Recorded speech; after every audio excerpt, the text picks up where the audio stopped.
मिठास recording studio Sikta बाजार।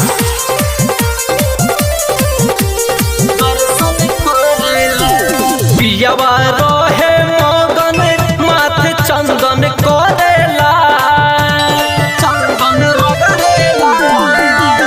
पियावा रहे मगन माथे चंदन करेला।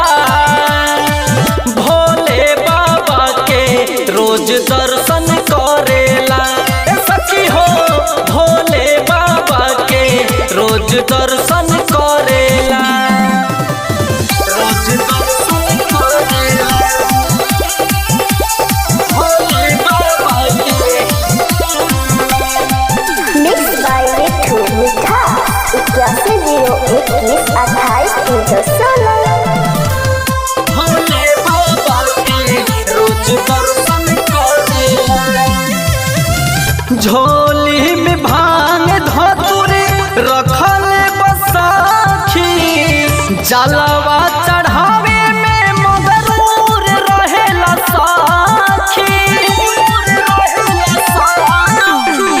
झोली में भांग धतूरी रखल बसाखी, जलवा चढ़ावे में मगरूर रहेला साखी। कांवर के घुंघरू देख छन छन करला। पियावा रहे मगन माथे चंदन करेला।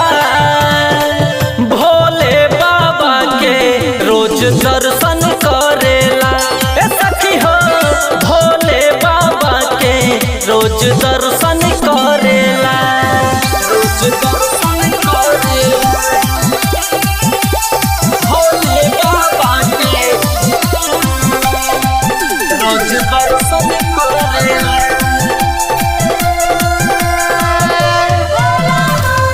भोले बाबा के रोज दर्शन करेला।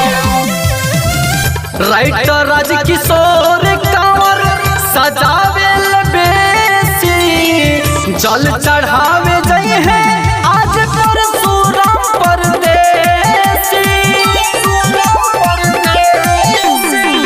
राइटर राज किशोर कांवर सजावेल बेसी, जल चढ़ावे जई है आज परशुराम परदेसी। दर्शन को के अपना ला अनधन मांगला।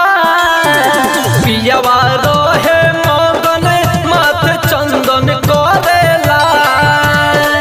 भोले बाबा के रोज दर्शन